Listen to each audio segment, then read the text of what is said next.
Joseph Vijay எனும் நான் தமிழ்நாட்டு அரசின் முதலமைச்சராக எரிச்ச தாங்க முடியலடி பேன 12ஆம் நம்பர்ல வை. 2001 நீங்க தேர்தல் கட்சி வச்சிருந்தா வெற்றி பெற்றிருக்கலாம் என்ற ஒரு சொல்லப்படுகிறது. அது வந்து தவறு விட்டுமோன்னு நினைக்கிறீங்களா? இல்ல 100% வெற்றி பெற்றிருப்பாங்க, அதுல டவுட்டே கிடையாது.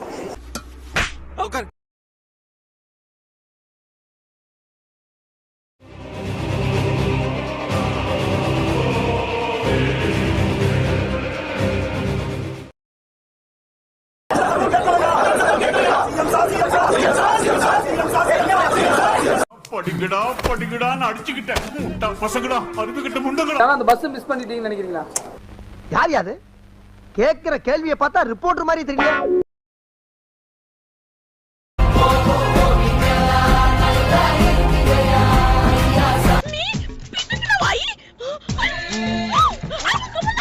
என்னடா சிம்பான்சி சண்டை போடுறீங்க? என்ன சவுண்ட் சார்? எது பேசற நீங்க பேசி முடிவு பண்ணுங்க சார். ரூம் குள்ள என்ன சார் உங்களுக்கு? சார் போங்க ஒன் பேசறல பாதி பேசலாம். நான் எங்க பேசுறேன்? அப்படியே நீங்க நானே பேசுவா. தலைவர் அரசியலுக்கு வந்து அவர் வந்து சிஎம் ஆயிடுவாரு. நீங்க வந்து அமைச்சர் ஆயிடுவீங்களானே. சுகாதாரத்துறை அமைச்சர் தான் நம்ம வந்து ஆபரேஷன் நிறைய பண்ணலாம். இன்னொருத்த கல்வித்துறை எடுத்தா நிறைய படிக்க வைக்கலாம். சிஎம் ஒரு ரெக்வெஸ்ட், பெட் பாட்டில்ஸ்ல ஒவ்வொரு டேபிள்லயுமே பாட்டில்ஸ் நீங்க வந்து குடி தண்ணீர் வச்சிடலாம். அந்நியார் ஒரு நல்ல கருத்தை இங்கே சொல்லியிருக்காங்க. அந்த கருத்து ஏற்புடையது அல்ல என்பதை நான் தெரிவித்துக் கொள்கிறேன். என்ற கோபம் வந்தால் தண்ணி பற்ற கொண்டிருக்க வாய்ப்பு இருக்கிறது. தண்ணி பாட்டில் தான் வீசணும் கிடையாது, டம்ளர்ல கூட வீசி அடிக்கலாம். முன்னாள் முதலமைச்சர் அண்ணன் ஓபிஎஸ் அவர்கள் குறிப்பிட்டு அதை எரிவதற்கான தண்ணி பாட்டில் எரிவதற்கான வாய்ப்பு இருக்கிறது சொன்னார்கள். ஒருவேளை அவருடைய தனிப்பட்ட அனுபவத்தின் காரணமாக அதை அவர் நீங்க குறிப்பிடலாம் என்பதை நான் அறிய விரும்புகிறேன். எரியிறதை எரிஞ்சிட்டு உனக்கு நக்கல் வேறையா? எனக்கு ஒரு உண்மை தெரிஞ்சவங்க என்ன யாரோ அடிச்சுட்டாங்க. பங்குரத்தி ஆட்டம் பார்க்க அடிச்சது இல்லாம பாட்டு வேற பாடுறியா துரோட்டா? அனைத்து இந்திய அண்ணா திராவிட முன்னேற்ற கழகத்தின் வரலாற்று சிறப்புமிக்க செயற்குழு பொதுக்குழு கூட்டத்திலே கலைய நிறுவனம் ஒரு முறை பாடிட்டீங்க, அதுக்கு வாழ்த்துக்கள். ஏன் தேசிய கீதம் 2 முறை பாடப்பட்டுச்சு? அப்ப ஆளுநர் நீங்க கோரிக்கை வச்சிருக்காங்க, நீங்க தேசிய கீதம் 2 முறை பாட பண்ணணும்னா நாங்க தமிழ் தாய் வாழ்த்து 2 முறை இல்ல 3 முறை நாங்க போடுவோம்னு சொல்லி அதை நீங்க செஞ்சு காட்டுறீங்க. கடந்த 3-4 வருடங்களாக தமிழ் தாய் வாழ்த்து இங்க பாடப்படல. ஆளுநரை எதிர்த்தீர்கள், வெளிநடப்பு ஆளுநர் முன்பு பாடப்பட்டது கிடையாது. அதுதான் நான் சொல்றேன். ஆளுநர் புறக்கணித்தார், அதற்கு பின்பு பாடப்பட்டது. தமிழ் தாய் வாழ்த்தை முதலில் பாடப்பட்டது எங்களுடைய முதலமைச்சரை வெற்றிக்கு, தமிழக மக்களுடைய வெற்றிங்கிறத நாங்க பதிவு. எந்த காம்ப்ரமைஸும் நீங்க நடக்கல. அறநிலைத்துறையே இருக்கக்கூடாது அப்படின்னு சொல்ற பாஜகவுடைய குரலாகத்தான் தாவேக அரசும் சொல்லுதா அப்படிங்கிற சந்தேகம் எங்களுக்கு வருது. அறநிலைத்துறை பள்ளி கல்லூரிகளை நடத்தக்கூடாது, அறநிலைத்துறை பள்ளி கல்லூரி நடத்தக்கூடாது அப்படின்னு சொல்லிட்டு இருக்காங்க. இதுக்காக வழக்கம் தொடர்ந்திருக்காங்க. இந்த நிலைப்பாடு திருமண மண்டபங்கள் வணிக வளங்களோடு நிற்குமா, இல்ல கல்வி நிறுவனங்களுக்கும் இந்த கண்டிஷன்ஸ் அப்ளை செய்யப்படுமா? எந்த இடத்துலயுமே மக்கள் பயன்படக்கூடிய கல்வி நிலையங்களையோ இல்ல இது போன்ற மருத்துவ வசதிகளையோ நாம செய்து தரமாட்டோம்னு சொல்லல. இன்னும் சொல்ல போனா கடந்த 5 ஆண்டுகள்ல ஒன்றிய அரசின் நிதி உதவியோடு பழனியில பாத்தீங்கன்னா ஒரு சித்த மருத்துவமனை கட்டுவதற்கான நிதி உதவியை ஒன்றிய அரசு தருவதற்கு தயாராக இருந்தது. ஆனா கடந்த ஆட்சியில அந்த திட்டத்தை அப்படியே கடப்புல போட்டு கேட்டா ரெக்கரிங் செலவை எங்களால ஏத்துக்க முடியாது அப்படின்னு சொல்லி கடப்புல போட்டு வச்சிருந்த இந்த திட்டத்தை நாம இன்றைக்கு கையில் எடுத்தால் தூங்குவதற்கான ஆய்வு நடக்கிறோம். திருமண மண்டபங்கள் மற்றும் வணிக வளாகங்கள், அந்த பணிகள் துவங்கப்படாத பணிகள் நிறுத்தப்பட்டது என்பது இந்த பணிகளை பொறுத்த வரைக்கும் நாம் ஆராய்ந்த வரைக்கும் அந்த கோவில்களில் பொதுமக்களுக்கு தேவையான அடிப்படை வசதிகள், பொதுமக்களுக்கு தேவையான தங்குமிட வசதிகள், பொதுமக்கள் பக்தர்கள் வரும்போது அவர்களுக்கு தேவையான அடிப்படையான கழிப்பறை வசதிகள் போன்ற இந்த வசதிகளை மேம்படுத்துவதை காட்டிலும் இவர்கள் கமர்ஷியலாக கோவில்களுக்கு திருமண மண்டபம் கட்டுவதிலும் வணிக வளாகங்கள் கட்டுவதிலும் அதன் மூலமாக வருவாய்களை மட்டுமே குறிக்கோளாக வைத்துக் கொண்டு இந்த திட்டங்களை துவங்கியதன் காரணமாக மேலும் அதன் மீது பல்வேறு நீதிமன்ற வழக்குகள் ஸ்டே ஆர்டர்ஸ் இருப்பதனால நாம் அதையெல்லாம் ரத்து செய்து அறிவிச்சிருந்தோம். இதன் அளவிற்கு கோவில்களை வந்து கமர்ஷியலாக மாற்றுவதற்கு கடந்த ஆட்சி காலத்தில் முயற்சி செய்து கொண்டிருந்தார் என்பதற்காக ஒரே ஒரு சிறிய உதாரணத்தை மட்டும் சொல்லிடுறேன். குன்னூரில் இருக்கக்கூடிய அருள்மிகு விநாயகர் திருக்கோயில், ஏறத்தாழ அந்த கோயில்கள் இருந்து கோயில் நிதியை பயன்படுத்தி 10 கோடி ரூபாய்க்கு 10 கோடி ரூபாய் மதிப்பில ஒரு மல்டி லெவல் கார் பார்க்கிங் வசதியை அந்த கோயிலுக்கு ஏற்படுவதற்கான திட்டத்தை இந்த அரசு வந்து அனுமதித்திருக்கிறது. கோயில்ல ஒட்டுமொத்தமாக மாதத்திற்கு வரக்கூடிய பக்தர்களின் எண்ணிக்கை 500 தான் அவரேஜா. அதே போல அந்த கோயில்களுக்கு அடிப்படையில் கழிப்பறை வசதி கூட கிடையாது. இது மட்டும் இல்ல, குன்னூர் மற்றும் உலகை சுற்றக்கூடிய அனைத்து பகுதிகளில் இருக்கக்கூடிய 50 கோயில்கள்ல பேசிக்கா இருக்கக்கூடிய டாய்லெட் ஃபெசிலிட்டிஸ் கூட இருக்கக்கூடிய கோயில்கள் கிடையாது. அப்படிப்பட்ட இடங்கள்ல கோயில் நிதியை பயன்படுத்தி எதற்காக மல்டி லெவல் கார் பார்க்கிங் தேவைப்படுது?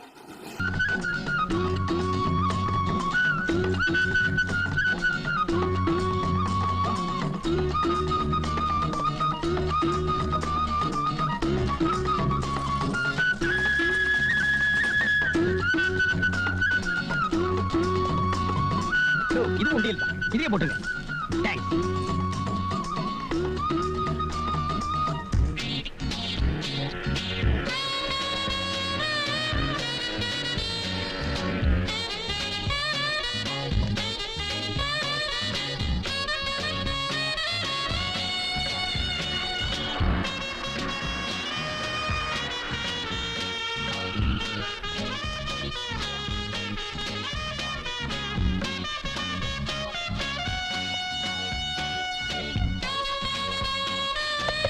கோயில் நிதியவே 10 கோடி எடுத்து அங்க மல்டி லெவல் கார் பார்க்கிங் வந்து எந்த விதமான பொதுமக்களும் பக்தர்களும் கேட்கல. பக்தர்களும் பொதுமக்களும் கேட்பதெல்லாம் கோயிலுக்குள்ளே சென்று மனநிறைவோடு தரிசனம் செய்துவிட்டு வெளியே வரும்போது அவர்களுக்கு தேவையான அடிப்படை வசதிகளை தான் பக்தர்கள் கேட்டுக் கொண்டிருக்கிறார்கள்.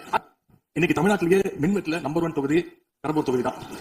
எதிர்க்கட்சி தலைவர் துணை முதலமைச்சராக இருந்த பொழுது அவருடைய சேப்பாக்கம் திருவல்லிக்கேணியிலேயே பல்வேறு மின் திட்டங்களை தங்களுடைய திருக்கரங்களால் தொடங்கி வைத்திருக்கின்றார்கள். அந்த மின்சாரத்துறை அமைச்சர் அங்கே அமைதியாக உட்கார்ந்து கடந்த ஆட்சியில் அறிவிப்புகள் மட்டும் தான் செஞ்சிருக்காங்க, எதையும் செயல்படுத்தவில்லை. அது இல்லாமல் அவர் சொல்லியிருக்கிறார், நாங்கள் அது சம்பந்தமாக வெளில வரைக்கும் 2 நாள் வெளியிடும், நீங்க அமைதியா இருக்கலாம். 90,000 டிரான்ஸ்ஃபார்மர் வாங்கியதாக சொல்லியிருக்கிறார். அதில் 44,000 டிரான்ஸ்ஃபார்மர் வாங்கியதற்கான சிபிஐ வழக்கு பதிவு செய்துள்ளது. அதில் அவங்க வாங்கின லட்சணம், எந்த லட்சணத்தில் அந்த டிரான்ஸ்ஃபார்மர் வாங்கப்பட்டது அப்படின்னு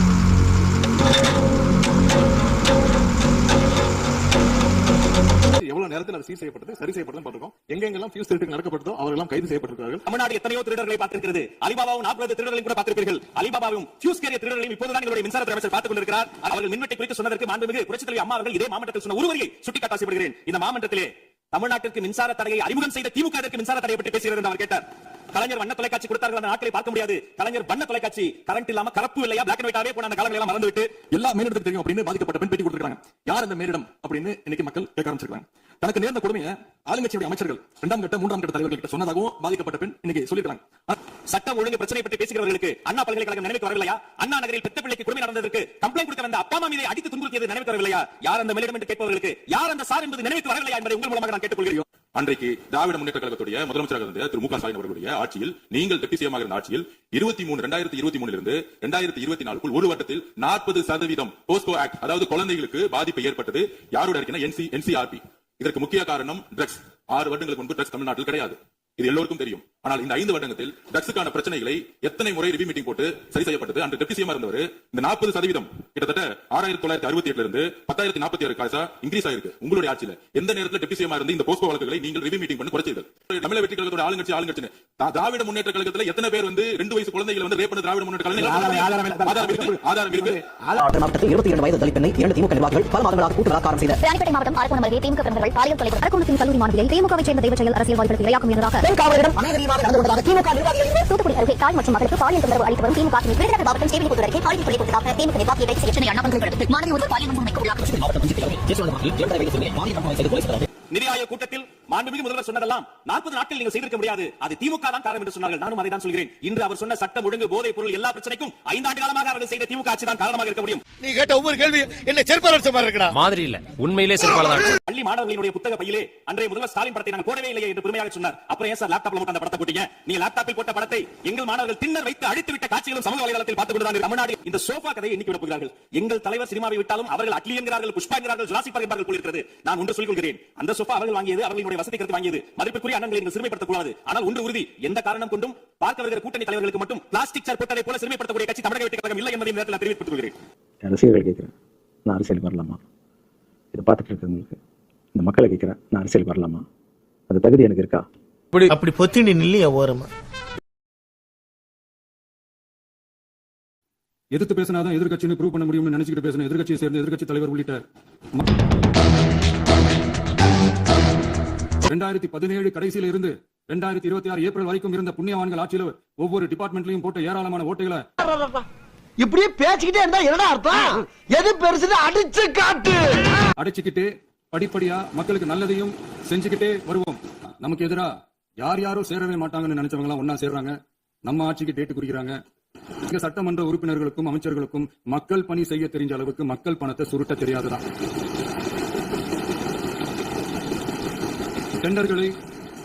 டெண்டர்களை முறைப்படுத்த தெரிஞ்ச அளவுக்கு அதோட ரேட்டை உயர்த்தி ஊழல் செய்ய தெரியாதுதான். இந்த மாதிரி போட்டி ஒண்ணுதானா இல்ல மொத்தம் 2? சரி, ஒண்ணு எனக்கு வந்துருச்சு, ஒண்ணு உங்களுக்கு. ஏன் இல்ல அடிக்கிறீங்க. பதவி உயர்வு வழங்கவும் பணி இடமாற்றம் கலந்தாய்வு நடத்தவும் தெரியுமே தவிர பதவி உயர்வுக்கும் பணியிட மாற்றத்திற்கும் பணம் பறிக்க தெரியாதுதான். புதிய பணியிடங்கள் உருவாக்க தெரியுமே தவிர அந்த பணியிடங்களை பணத்துக்கு விற்க தெரியாதுதான். கோயில்கள்ல நடக்கிற நிர்வாக சீர்கேட்ட தடுக்க தெரியுமே தவிர கோயில் பணத்தை கொள்ளையடிக்க தெரியாதுதான். தங்கத்தை உரிக்க தாரை வார்க்க தெரியாதுதான். கனிம வளத்தை பாதுகாக்க தெரிஞ்ச அளவுக்கு கனிமத்தை வித்து கொள்ளையடிக்க தெரியாதுதான். அரசு வருமானத்தை அரசு கஜானாவுக்கு மாத்த தெரிஞ்ச அளவுக்கு அந்த பணத்தை தனிப்பட்ட கஜானாவுக்கு மடை மாத்த தெரியாதுதான். என்ன ஒரு மாதிரியா போயிட்டு இருக்கான்? என்ன ஐடியா வச்சிருக்கான் மனசுல? விவரம் இல்லாத பையங்க. போதை கலாச்சாரத்தை தடுக்க தெரிஞ்சவங்களுக்கு போதை கலாச்சாரத்தை வளர்க்க தெரியாதுதான். நம்ம குடும்பத்துல இருக்கிற பாட்டி, அம்மா, அக்கா, தங்கச்சி, குழந்தைகளை, பெண்களை மதிக்க தெரிஞ்சவங்களுக்கு ஓசி பஸ், 1000 ரூபாய் கேஸ், இப்படி எல்லாம் பேச தெரியாதுதான். எங்க உறுப்பினர்களுக்கும் அமைச்சர்களுக்கும் மக்கள் சேவை தெரிந்த அளவிற்கு சுயநல தேவையை செஞ்சிக்க தெரியாதுதான். ஏற்கனவே நடந்த அதி அற்புதமான சூப்பரான நிர்வாக திறன் கொண்ட 50 வருஷ அரசியல் அனுபவம் கொண்ட 2.0, 3.0, 4.0, பல 0.0 மாடல் ஆட்சி நடத்த கனவு கண்டவங்களோட அட்டகாசமான ஆட்சிக்காரங்க பல்வேறு விதமான நிதி நெருக்கடியை நம்ம மக்களுக்கும் நமக்கும் பரிசா கொடுத்துட்டு போய் இருந்தாலும் குருநாதா என்ன குருநாதா உங்களுக்கு புது ஐட்டம் அறிஞ்சிருக்காங்க? போதைப் பொருள் நடமாட்டம் எல்லாம் தாறுமாறா அப்படியே பரவி கொட்டி கிடக்குது. இதெல்லாம் வந்து இனிஷியல் ஸ்டேஜ்லயே யார் கண்ட்ரோல் பண்ணிருக்கணும்? போலீஸ் டிபார்ட்மெண்ட் அப்ப யார் கையில இருந்தது? இத்தனை கேள்வி நம்மளை பார்த்து கேட்கறாங்களே, ஒரே ஒரு கேள்வி தான் நான் கேட்கணும்னு தோணுது. போலீஸ் டிபார்ட்மெண்ட் கையில வச்சுக்கிட்டு பிகினிங்லயே இனிஷியல் ஸ்டேஜ்லயே இந்த போதைப் பொருள் நடமாட்டத்தை ஏன் கண்ட்ரோல் பண்ணல? நீ கேட்ட ஒவ்வொரு கேள்வி என்ன செருப்பால் அடிச்ச மாதிரி இருக்குடா. அப்படின்னா தாராளமா கேட்கலாம். இது ஜனநாயக அரசு, மனராட்சி எல்லாம் கிடையாது, மனசாட்சி உள்ள மக்களாட்சி. இதோ வந்துட்டேன். ஊரடிச்சு உலையில போட்டு ஊழல் மேல ஊழலா செஞ்சுக்கிட்டு அதுல இருந்து தப்பிக்கிறதுக்கு பேர் தான் நிர்வாகத்திறன் அப்படின்னு சொன்னா, அப்படிப்பட்ட ஒரு ஊழல் செய்யற நிர்வாகத்திறனை நம்ம அரசு ஒரு நாளும் செய்யாது. காலம் வராதப்பா. சரி சரி இருக்கட்டும். பொட்டி பெட்டியா பணத்தை வச்சுக்கிட்டு, பெட்டியை வச்சு எல்லாம் செஞ்சுக்கிட்டு போதைப் பொருள் பாதுகாவல் கழக மாடல் அரசாங்கம் செஞ்ச ஒவ்வொரு ஊழலா வெளியில வந்துகிட்டு இருக்கு. டாஸ்மாக்ல என்னப்பா பேரு, பார்ட்டி ஃபண்ட் கட்சி நிதி அப்படின்ற பேர்ல அடிச்ச கொள்ளையெல்லாம் ஒண்ணு இப்போ கவர்மெண்டோட கஜானாக்குள்ள கொண்டு சேர்த்துக்கிட்டே இருக்கிறோம்.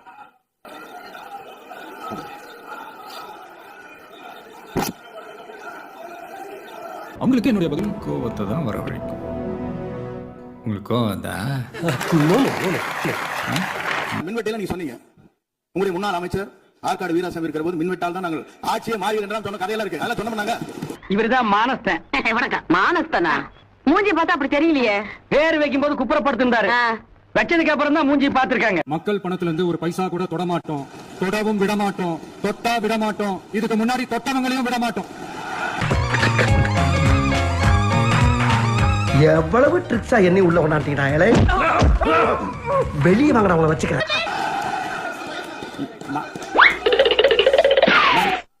இந்த சமூக நீதி அரசுன்னு சொல்றவங்களை பார்த்து கேட்கிறேன், நம்ம பட்டியலின சகோதரர்களுக்கு எத்தனை அமைச்சர் பதவி கொடுத்தீங்கன்னு கொஞ்சம் சொல்ல முடியுமா? ஆனா நம்மளுடைய அரசுல 8 அமைச்சர் பதவிகள் யாருக்கு? நம்ம பட்டியலின சகோதரர்களுக்கு. அதே மாதிரி பெண்களோட பாதுகாவலர் நாங்க தான் அப்படின்னு சொல்லிக்கிறவங்களை கேட்கிறேன், எத்தனை பெண்களுக்கு அமைச்சர் பதவியில இடம் கொடுத்தீங்க கொஞ்சம் சொல்ல முடியுமா? ஊழல்லையே ஊறி போனவங்களால இந்த கூட்டணி ஆட்சியிலும் பங்கு, அதிகாரத்திலும் பங்கு கொடுக்க முன் வராது. மெஜாரிட்டி இருந்தாலும் தர மாட்டாங்க, மெஜாரிட்டி இல்லனாலும் தர மாட்டாங்க. கேட்டா ரெடிமேடா ஒரு பதில் ஒண்ணு வச்சிருப்பாங்க, கூட்டணி ஆட்சியை மக்கள் விரும்ப மாட்டாங்க. அதே மக்கள் தான் அவங்கள பார்த்து சிரிக்கிறாங்க. இது வந்து நாங்க டிஃபரெண்டா எடுத்துக்கிறோம். ஆனா விட்டுட்டு இந்த நக்கலு, நையாண்டி, சம்பந்தம் இல்லாத பேச்சு இதெல்லாம் பேசிட்டு அப்புறம் வந்து முதல்வருக்கு பதில் சொல்ல தெரியல அப்படின்னா, நரி ஊருக்குள்ள வர்றதே தப்பு, இதுல ஊழட்டுக்கிட்டு வேற வருதா? யார் நரி? யாரு கத்துனது? நான் தான் கத்துனேன். அப்ப நீ தான் நரி. சோஃபா மாடல் ஆட்சியா? அது என்னன்னு புரியறதுக்கு எனக்கு ரொம்ப நாள் ஆச்சு. இந்த sofa set, table chair, teapoy, furniture business எல்லாம் வேற வெளியில போய் பண்ண சொல்லுங்க. அப்படி அந்த பிசினஸ் தான் பண்ணணும்னா நிறைய பிசினஸ் பண்ற மாதிரி வெளியில போய் பண்ண சொல்லுங்க. எங்க சட்டசபைக்குள்ள வேணாம். சார் வாங்க சார். மூட்டை பூச்சியை சுலோகமாக கொள்ளும் நவீன மிஷின். ஒரு ஊர்ல ஒரு பெரியவர் வெயில் ரொம்ப ஜாஸ்தியா இருக்குன்னு சொல்லிட்டு கண்ணுக்கு மேல கை வச்சுக்கிட்டு இப்படி சுத்தி முத்தி தேடிட்டு இருந்தாராம். அப்ப கூட இருந்த ஒரு சின்ன பையன் என்ன தேடுறீங்க அப்படின்னு கேட்டானா. அதுக்கு அந்த பெரியவர் சொன்னாரா, அது ஒண்ணு இல்ல தம்பி, உங்க அப்பா இங்கதான் இருப்பாருன்னு சொன்னாங்க, அதான் தேடிக்கிட்டு இருக்கேன். எங்க உங்க அப்பாவையா காணோம்?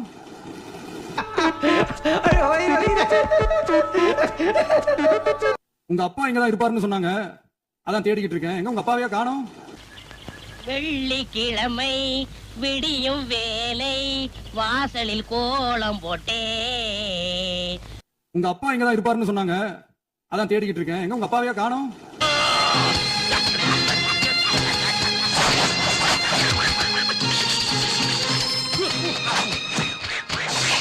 அஞ்சு நிமிஷம் பேசுனதுக்கே கொலத்தூரி தாட்டம் அடிச்சு பேசுனா அப்புறம் என்ன பண்ற? பஞ்சாயத்து போட்ட டிவி நோண்டுற மாதிரி போறேன் வரேன் பூரா அதையே பிடிச்சு நோண்டுறீங்களா? அந்த தேசிய கீதத்தை நாட்டுப்பண் நேஷனல் ஆந்தம்னு சொல்லி அதே ஃபங்க்ஷன்ல கடைசியா ஃபங்க்ஷன் முடியும் போது செகண்ட் டைம் தேசிய கீதம் பாடினதும் ஞாபகம் இருக்கா? இதே அவையில் தெரியல. அரசு சொல்றதா நினைச்சுக்கிட்டு நம்மள இன்டைரக்டா ஈவில் அப்படின்ற அந்த வார்த்தையை யூஸ் பண்ணாங்க. Remain silent in the face of evil is itself evil. எனக்கு ஒன்னே ஒண்ணுதான் சொல்லணும்னு தோணுது, ஈவில்ஸ்னு டெவில்ஸ் பேசக்கூடாது. அழக்கூடாது. உனக்கு என்ன பிடிக்கும்? கோன் ஐஸ் பிடிக்குமா, குச் ஐஸ் பிடிக்குமா? சரி, வீட்டுக்கு போய் அம்மா கிட்ட சொல்லக்கூடாது, யாரும் கூப்பிட்டு வரக்கூடாது, புரியுதா?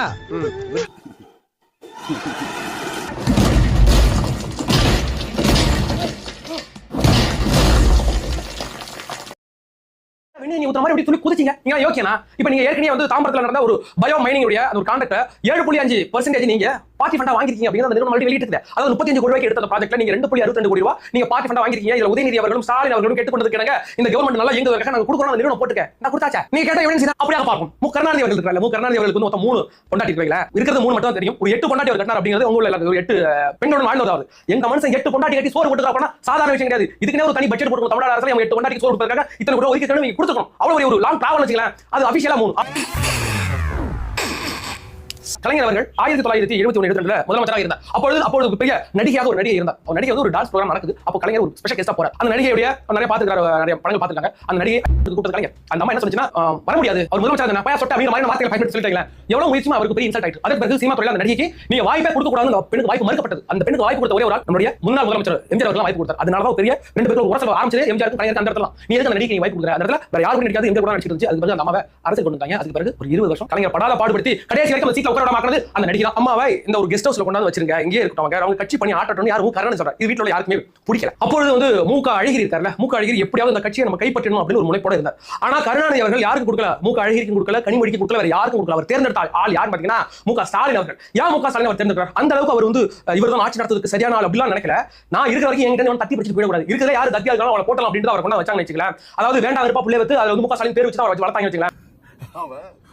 பையன் எனக்கு தெரியாம போச்சு மாமா. உன் பிள்ளைக்கு நான் மாமாவா சித்தப்பாவா? தயவு செஞ்சு உன்னை கெஞ்சி கேட்டுக்கிறேன், அமைதியா இருக்கணும். ஓ, நான் அமைதியா இருக்கணும். அது சரி, உள்ளன்ற பேர்ல ஒரு தொல்லைய பெத்து வச்சுக்கிறேன்.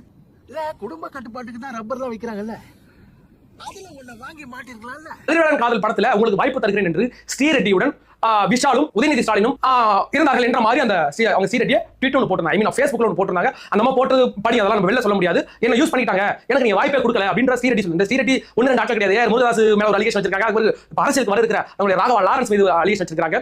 அதுக்கு பிறகு அதுக்கு முன்னாடியே உதயநிதி ஸ்டாலின் அவங்க மேல ஒரு அலிகேஷன் வச்சிருக்காங்க. கீழே ஒரு கவர் ஸ்டோரி வருது. என்ன ஒரு நடிகைக்காக பால்டாயில் குடிச்சு டாப்பல நம்மளுடைய சின்னவர் அப்படிங்கிற மேட்டர். இந்த பால்டாயில் மேட்டர் ஊரை போட்டு அடிச்சுட்டாங்க. ஒரு நம்பர் அடிங்கிற மாதிரி சொன்னாங்க. யாரு எனக்கு ஒரு அரசியல் வாரிசு, ஒரு அரசியல்வாதியோட பையன், பெரிய குடும்பத்து பையன். இப்போ அந்த குடும்பமே பெரிய குடும்பமா இருக்கு. சினிஃபீல்ட்ல உள்ள ஒரு நபருடன் திருமணமானவர் தான். அவர் கூட நான் உறவுல இருந்தேன், ஐ மீன் லவ் பண்ணிட்டு இருந்தேன். அந்த நபர் என்னை மிகவும் உடல் ரீதியாக என்ன துன்புறுத்தினார், அபாஷன் பண்ணாரு, சிகரெட்டால சூடு வச்சாரு, அது போக சில விஷயங்கள் ரொம்ப டார்ச்சர் பண்ணாரு. அதுல இருந்து மீண்டு வரத்துக்குள்ள எனக்கு ஒரு யுகமே ஆயிட்டு. நான் சினிமா விட்டு மொத்தமா விலகி போயிட்டு அதுக்கு பிறகு ஆயுர்வேதிக் ட்ரீட்மெண்ட் எடுத்தேன். கேரளாவில் போயிட்டு ஆயுர்வேதிக் ட்ரீட்மெண்ட் எடுத்தேன். மனசுல இருந்து மன ரீதியாகவும் உடல் ரீதியாகவும் அதுல வெளிவருவதற்கு பல காலங்கள் எடுத்துக்கிட்டது அப்படின்னு சொன்னது உதயநிதியை தான் அப்படின்னு நீங்க நினைத்தால் அதற்கு எனக்கு எந்த சம்பந்தமும் கிடையாது. பொண்ணு மேல உள்ளவா இருக்கணும், பிஸ்கட் வாங்கி கொடுப்பீங்களா, டேரி மில்க் வாங்கி கொடுப்பீங்க, ரோசா வாங்கி கொடுப்பீங்க. யார் காரை சுட்டுறாப்பையா? சென்னை போ, ஒட்டுமொத்த தமிழ்நாடு பார்க்கணும் காரேஸ்ல. கடைசியில் அந்த பொண்ணை காரேஸ்ல அது ஓட்ட உடம்பு பண்ணிட்டாங்க. எல்லாரும் சவுக்கு சங்கர் தான் உங்களுக்கு தேவையான சவுக்கு சங்கர் போட்டு பழக்கணும். அந்த அம்மா காரேசுக்கு ரெடி ஆயிடுச்சு. சவுக்கு சங்கர் முதல்ல ஒரு வீடியோ போட்டாப்ல இந்த காரேஸ் வைக்கிறதுக்காக அந்த யார் வித்தா ராஜோ அப்படிங்கிற மாதிரி போட்டு டாப்ல. அதுக்கு வரைக்கும் வேற வழி இல்லாம ஊர் சிரிக்க ஆரம்பிச்சிட்டு அப்புறம் நிப்பாட்டிட்டாப்ல.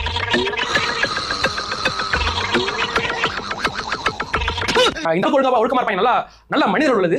ஏற்கனவே குஷ்பு அவர்களை பிடிச்சி இடுப்பு கிளிப்பாங்க. இடுப்பு கிளி திமுக அந்த திமுக பேர் இருக்கிறது. அது ஒரு புனிதமான கட்சி.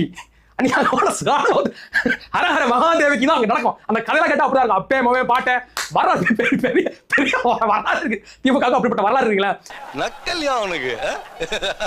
நான் என்ன சொல்றேன்னா, இவர்கள் எவ்வளவு மோசமானவர்கள் அப்படிங்கறத புரிஞ்சுக்கணும். 2017ஆம் ஆண்டு எடப்பாடி அவர்கள் பதவி ஏற்க போகிறார். 122 எம்எல்ஏக்கள் அங்க வந்து ஆதரவு தெரிவிக்கிறாங்க. அதை இவரால் ஏற்றுக்க முடியல. எப்படியும் ஆட்சி கவிழ்ந்து விடும், நம்ம முதலமைச்சர் நடத்திய எலெக்ஷன் அப்படின்னு திட்டம் வச்சிருந்த திமுக என்ன பண்ணிட்டாங்கன்னா 122 எம்எல்ஏக்களை பிடிச்சி கொண்டு வந்தாரு. வந்தது பெரியவங்களா ஆத்திர அடங்க முடியல. என்ன பண்ணாங்கன்னா உள்ள பூந்து கலவரத்தை ஏற்படுத்தி அடிச்சு நொறுக்கி அதை ஓபிஎஸ் குரூப் எல்லாம் அடிச்சு அப்பொழுது சபாநாயகர் இருந்த தனபால கையை பிடிச்சி இழுத்து வெளில அனுப்பிட்டு அந்த சீட்ல உட்கார்ந்தவர் திமுக எம்எல்ஏ அன்பழகன் போய் உட்கார்ந்தார். ஒரு சபாநாயகர் அந்த சபையுடைய நாயகர் அப்படிங்கிற உட்கார வச்சிருக்கு. அவரை வெளில அனுப்பிட்டு நீங்க உட்கார்ந்து அவங்க திருட்டு போய் ரவுடி கூப்பிடாதீங்க, நீங்க வந்து இதை யோக்கியம் பேசாங்க. இது மாதிரி சட்டசபையில் நடந்ததே இல்லைங்க, இது அசிங்கங்கன்றாங்க. இவ்வளவு காரியங்களும் நாட்டு மக்கள் பார்த்துக் கொண்டுதான் இருக்கிறார். ஒரு பேரவைத் தலைவரை நான் உள்ள சாதாரண மிக மிக சாமானிய குடும்பத்தில் இருந்து வந்து இந்த சபையை நடத்தி கொண்டிருக்கிற என்னை எனக்கு ஒத்துழைப்பு கொடுக்க வேண்டும் என்று உங்களை அன்பான வேண்டுகோள் வைக்கிறேன். ஒரு சபாநாயகரை சட்டையை கிழித்து இந்த மாதிரி சட்டையை கிழித்து ஒரு சபாநாயகர் பதவியை அவமானப்படுத்துவது எவ்வளவு மோசமாக இருந்தாலும் பரவாயில்லை, அதை நான் தாங்கிக் கொள்கிறேன். வெளியேற்றும்படி உத்தரவிடுகிறேன்.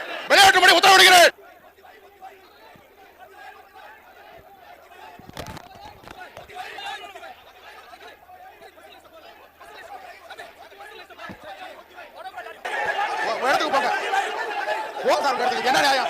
என்னது நியாயம்?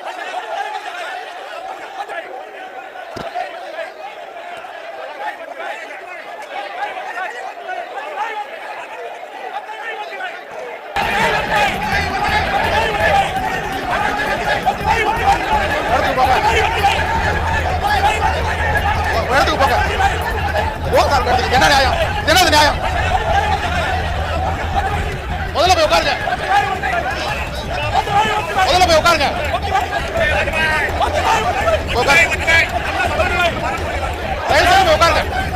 அதாவது ஜெயலலிதா 1987 எம்ஜிஆர் இறந்து போறார். 1989 திமுக அந்த இடத்துக்கு வந்ததுங்களா அடுத்த ரீஎலக்ஷன் வந்தது. முதல் முறையா ஒரு பெண் எதிர்க்கட்சி தலைவராக உட்காரு தமிழக வரலாற்றில் உட்காரு. அது ஏதோ ஒரு நிறைய கேள்வி கணக்குகள் கேட்டுட்டாங்க, நிறைய குற்றச்சாட்டுகள் வச்சுட்டாங்க, சண்டை போட்டு ஜெயலலிதா மேல அடிச்சு அம்மையாருடைய சேலை உருவது யாரு கேட்டா இதே திமுக எம்எல்ஏக்கள், இதே திமுக அயோக்கியர்கள். Nothing really was worth the humiliation I suffered when I was attacked in the assembly on the floor of the Legislative Assembly on March 25th, 1989, in the presence of the Chief Minister, Mr. Karunanidhi, with both his wives watching from the VIP boxes. All his MLAs and ministers physically assaulted me. They grabbed anything they could lay their hands upon: chairs, mics, a heavy brass bell on the speaker's table. If they had succeeded in banging it on my head, I wouldn't be alive today. My MLAs saved me that day. And one of them even tried to pull at my sari. They pulled at my hair. In fact, they tore out some of my hair. They threw chappals at me. They threw big bundles of papers, heavy books at me.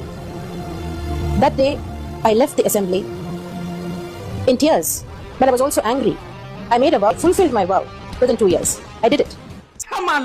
பேசிட்டாங்க, ஸ்கிரிப்டா வச்சுட்டு பேசிட்டாங்க, cut பண்ணிட்டாங்க அப்படிட்டு ஒரு paper வச்சுட்டு இங்க பாருங்க script வச்சு பேசினாப்ல, cinema theatre மாதிரியே பேசினாப்ல, பேப்பர் வச்சு படிச்சிருக்காங்க. இது மாதிரி தமிழ் வரலாற்றுல வந்து அப்படிலாம் கிடையாது. இப்படி ஸ்கிரிப்ட் வச்சு படிச்சிருக்காங்க. ஆடா பாவீங்களா, இவரு பெரிய ஒரு பேப்பர் வச்சு படிச்சிட்டு சொல்லிட்டு வரீங்களா? இங்க ஒருக்கா சொல்லு, மக்கா சொல்லு. நேத்து நான் கேட்ட கேள்விக்கெல்லாம் ஒரு பதில சொல்லாம இன்னைக்கு ஒரு ஸ்கிரிப்ட் எடுத்துட்டு வந்து பதில் சொல்லி இருக்காரு முதல்வர். சட்டசபையா சினிமா ஷூட்டிங்கா? அவர் வசனம் பேசி முடிக்கிற வரைக்கும் யாரும் கட் சொல்ல கூடாது. என்னங்க இதெல்லாம் பொங்கி இருக்காரு உதயநிதி. நான் மண்டையில இருக்கிற கொண்டைய மறந்துட்டேன்னு சொல்ற மாதிரி இந்த விஷயத்தை கூட உதயநிதி ஒரு ஸ்கிரிப்ட் பார்த்து தான் வாசிச்சிருக்காரு. பார்ட்டி ஃபண்ட் வந்துட்டு எடுத்துட்டாங்க சேகர்பாபு. நம்மளை பத்தி பேசுறாப்லையே 8 நிமிடம் பாத்துக்கிறாப்ல. அந்த குணா படத்துல கமலாசரவுல ஒரு பாட்டு பாட்டிட்டு இதே மாதிரி என்ன பத்தி பேசுறாரு ஆட்டு வெட்டி பாத்துக்கிறாரு. அவ்வளவு பயம் உங்களுக்கு, அவ்வளவு திருடன் தான் பயம் வரும் உங்களுக்கு. ஏன் நீங்க பயப்படுறீங்க? அதே மாதிரி நீங்க சட்டமன்றத்தை ஒரு ஷூட்டிங் ஸ்பாட்டாக வந்து கட்டிக்கிறாரு. ஆர்வி உதயநிதி அவர்களே, நீங்கள் நடித்ததோ ஒரு கல் ஒரு கண்ணாடி. நீங்க வீசிய ஒரு செங்கல் கடந்த ஆட்சி அளவா உடைத்து வீழ்த்தியது. நீங்கள் நடித்ததோ கெத்து. நீங்கள் தான் தமிழ்நாட்டின் சொத்து. திரிகளை தனது சிரிப்பார் நண்பேண்டா என்று சொல்ல வைக்கும் அன்பன் நீங்கள். உங்கள் நடிப்பில் உருவானதோ மனிதன். நீங்கள் தான் மாமனிதன். சரவணன் இருக்க பயமேன் என்பது நீங்கள் நடித்த படம். உதயநிதி இருக்க பயமேன் என்பது தமிழகத்தில் இளைஞர்களின் எண்ணம். நெஞ்சுக்கு நீதியின் பாத்திரம் என்ற நடிகர் மட்டுமல்ல, நீங்கள் நெஞ்சுக்கு நீதியின் அடுத்த பாகமாகவே வாழ்கிறீர்கள். மாமன்னன் அடுத்த படம் அல்ல, தமிழ்நாட்டின் வருங்கால மாமன்னன் தாங்கள் தான். அதே மாதிரி நீங்க சட்டமன்றத்தை ஒரு ஷூட்டிங் ஸ்பாட்டாக வந்து கட்டிக்கிறாரு. நீ வாங்குற இந்த 10-5 பிச்சைக்கு இது தேவைதானா? ஒரு விளம்பரம். நம்முடைய உதயநிதி அவர்கள் வண்ணத்தமிழை படித்து இடக்கு செய்த கனகவிசியன் தலையில் கல்லை சுமந்து சேர நாட்டு கண்ணைக்கு கோட்டம் கட்டியவன் சேரன் சுங்குட்டுவன். அது சிலப்பதிகாரம். எங்கள் இணை தளபதியே உதயநிதியே, நீ தூக்கி காட்டிய ஒரு செங்கலில் புனித ஜார்ஜ் கோட்டையே கனக கோட்டையானது. இது செங்கல் அதிகாரம், அது சிலப்பதிகாரம், இது செங்கல் அதிகாரம். கல்லுக்கு உனக்கு என்ன உறவு தெரியல, கல்லுக்கு உனக்கு என்ன தெரியல. ஒரு கல் ஒரு கண்ணாடி புரட்டி போட்டு தமிழ் திரையுலகை ஒரே ஒரு செங்கல்ல புரட்டி போட்டது ஆட்சி அதிகாரத்தை. முன்னெல்லாம் சேப்பாக்கம் ஸ்டேடியத்துக்கு போனாக்கா தோனி வந்தாலும் கூட்டம் வரும். இப்போ நம்ம அருமை சகோதரர் உதயநிதி வந்தாலும் கூட்டம் வரும். உள்ளே நுழைகின்ற அந்த காட்சியை பார்க்கும்போது ராஜாதி ராஜ மார்த்தாண்ட சாமானிய மக்களை கை தூக்கி விட இரண்டாம் கலைஞர் பராக் பராக் பராக் என்று சொல்லுகின்ற ஒரு உணர்வோடு தான் இந்த கதை நான் பார்த்துக் கொண்டிருக்கிறேன். டிராப்ட் திஸ்டா மாட்டிக்க. என்ன மாப்ளது கேப்பா? ஓடு நல்லா இருக்கும், உனக்கு சூட்டா இருக்கும். வேற பால் வாங்கணும் மூக்குல மாட்டுறதுக்கு, அது மட்டும் வாங்கிட்டு ஆதாரம் என்ன இருக்கு? அப்புறம் ஊழல் பண்ணிருக்க ஆதாரம் என்ன? கோர்ட்டுக்கு போங்க, கோர்ட்ல நாங்க ஃபேஸ் பண்றது ரெடியா இருக்கோம். இது அபாண்டமான குற்றச்சாட்டு. வேணும்னா வழக்கு போடுங்க, நீதிமன்றத்தில் வந்து நான் குற்றமற்றவன் நிரூபிக்கிறேன். அவை புரிஞ்சிருச்சுன்னு சொல்லிட்டீங்க. நாங்களாம் வீட்டுக்கு போயிட்டோம். வீட்டுக்கு போய் டிவி போட்டு பார்த்தா அங்க இன்னொரு அமைச்சர் வந்து இன்னும் பதில் சொல்லிட்டே இருந்திருக்காரு. சபையில மாண்புமிகு எதிர்க்கட்சி தலைவர் வந்து ஒரு ஒன் லைன்ல குற்றச்சாட்டு வச்சுட்டு கிளம்பி ஓடிட்டாங்க. எங்க உண்மை வந்து அவங்க சொன்னதெல்லாம் பொய்ன்னு தெரிஞ்ச மூணு எல்லாரும் எந்திரிச்சு கிளம்பி போயிட்டாங்க. பயிர்கடன்களை தள்ளுபடி பண்ணிருக்கோம், சிங்கப்பூர் அதிரடி திட்டங்களை கொண்டு வந்திருக்கோம்.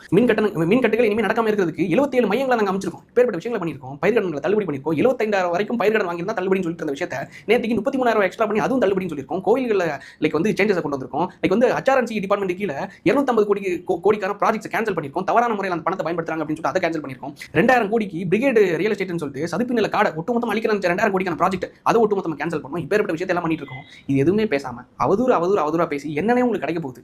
யாராவது கட்சிக்கு நீங்க வேலை பார்க்குறீங்களோ அப்படின்னு சந்தேகமா இருக்கு. ஆட்சிக்கு முன்னையும் சரி அப்புறமும் என்னதான்டா சொல்றது, எல்லாமே ஆதாரபூர்வமா இருக்கு. கரெக்டா 2022 வருஷம் ஜூன் மாதம் 21 அவர் வீடியோ போடுறாரு. யாரு அந்த மியூசிஷியன் வீடியோ எடுக்கிறாரு, வீடியோ எடுத்து அனுப்பிச்சு விடுறாரு. அந்த எழுத்தாளர் கார்த்தி என்ற நபர் வந்து அவரோட இன்ஸ்டாகிராம் ஐடியிலே போஸ்ட் பண்ணிடுறாரு. இது எதுவுமே தெரியாம மக்களுக்கு தெரியாதுங்கிற காரணத்தால சாட்டை அவர்கள் பேசி போட்டார். லைக் வந்து அதை வந்து போஸ்ட் பண்ணிட்டார். அது எத்தனை லட்சம் பேர் லைக் பண்ணியிருந்தாங்க தெரியுமா? 1,20,000 பேர் லைக் பண்ணியிருந்தாங்க. 1,30,000 பேர் கிட்ட ஷேர் பண்ணியிருக்காங்க.